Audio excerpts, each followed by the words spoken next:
Welcome to Commanders Daily, everybody. It's your one-stop shop for everything going on with the Burgundy and Gold. Hit that like and subscribe button so you don't miss a day of it. All right, we are just a few hours away from kickoff for preseason game number 2 tonight, Northwest Stadium against the Bengals. By now, I am sure you have all heard the news. Terry McLaurin activated off the physically unable to perform list.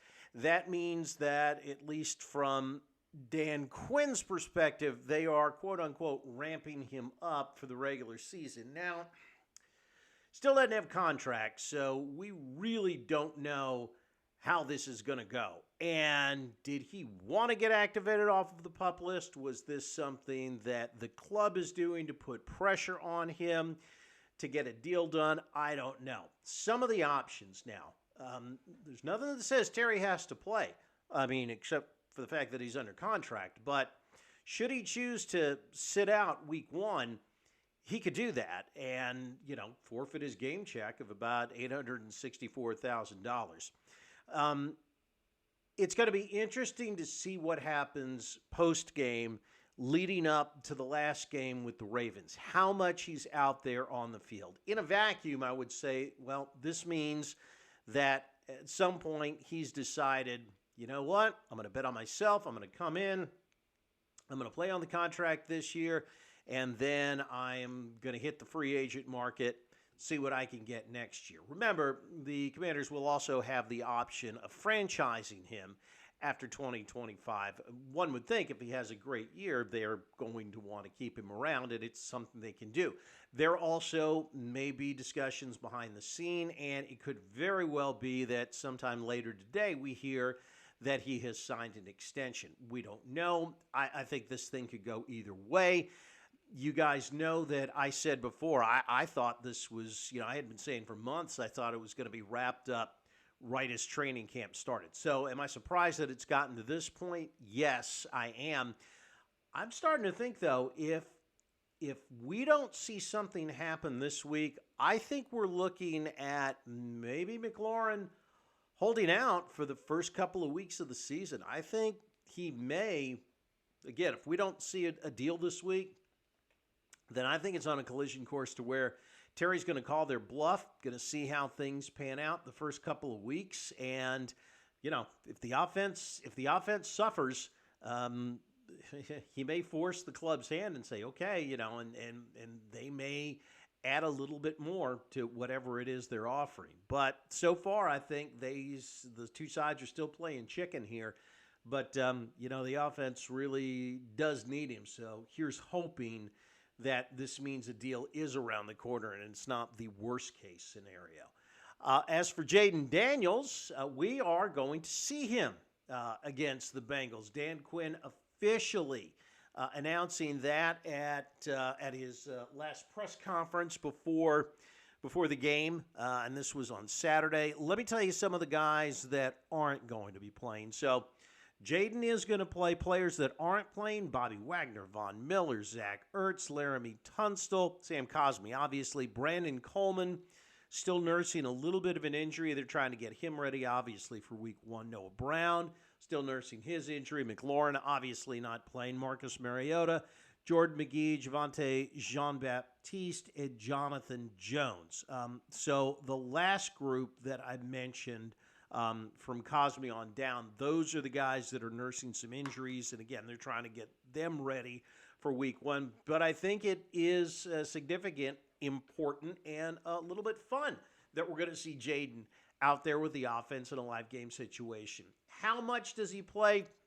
I guess they could have him out there for a half, but without both McLaurin and Noah Brown, I got a feeling maybe a quarter, maybe a couple of series, and if things go well, if they move the ball the first series, 7-10 play drive, things look smooth, they come away with points, that might be it for Jayden, because as we all know, he is literally the single most important player that this franchise has. So the last thing they're going to do is is going to want to chance it. You got to think, with the way the Bengals defense looks, even here in preseason, this is kind of tailor-made for Jayden to get in there and get his work done, because it is a sieve that he will be going against, and it should give him a little bit of a break not having his top 2 receivers in there. So what am I looking for here in the game against the Bengals? Well, offensively, I really, really hope that we can get some sort of answer as to how can this team play without McLaurin. Now, it's a lot different when Jayden Daniels is running the offense versus, when you've got Sam Hartman running it. It's going to be interesting to see how much Jayden can elevate the guys around him. And, that's what a franchise quarterback does. That's what a top 5 quarterback in this league does. Doesn't matter who he's got out there at receiver or on the offensive line. He makes them look good. So, and if things don't go quite that way, I'm not going to be stressed about it because, let's face it, Jayden Daniels is a top 5 quarterback in this league, and we don't need to stress about it in the preseason. Some other guys I want to keep my eye on. I want to see how Josh Connerly plays because he had a really, really good first game there at right tackle. And, watching him on the coach's film, he just looked fantastic. He might have missed one block, and he played almost a half. Really impressive. Other guys I want to see, I would love to see a couple, 1 or 2 receivers step up. Ja'Cory Brooks had a really good game against New England. I'm going to be interested to see if he gets on the field a little bit earlier in the game. Instead of, say, being out there with the 3s, is he out there with the 2s? Is he possibly out there with the 1s? I don't know. Luke McCaffrey really needs to show something and show something quick. Cliff Kingsbury has been raving about how he's looked in camp. Says he's a different player this year. I know he's had a lot to learn being a former quarterback, but still, it's time for him to step up. And Jalen Lane, I want to see Jalen Lane play well and show us why he's been earning raves in camp as well. On the defensive side, I'm really excited about the secondary after what we saw against New England. Trey Amos, obviously, in particular. And I want to, he is really, you talk about a baptism under fire. Now he's really going to step up in competition because he's either going to have T. Higgins or Jamar Chase that he's going to be covering. So he will get an education. I want to see how he reacts to, again, now that, he's not playing against the Patriots wide receivers who, relatively speaking, not something that a lot of people worry about. These are serious deep threats here. Cincinnati might have the best offense in the league. Let's see how Trey Amos can handle playing on the outside against either Higgins or Chase. Finally, letters. We want to hit the viewer mailbag. As always, I so appreciate it when you guys drop some comments there in the boxes. Drop some comments as to what you are either hoping to see or watch this, then watch the game.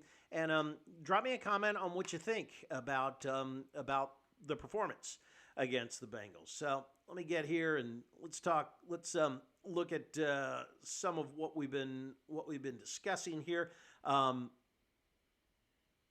Let's see. Michael Robertson. Michael Robertson 7397 said he is glad that the Ravens practice was called off. Observations is the Ravens are coached to play dirty, and they always seem to try to injure opposing players. RG3 had his career ended when his leg was speared.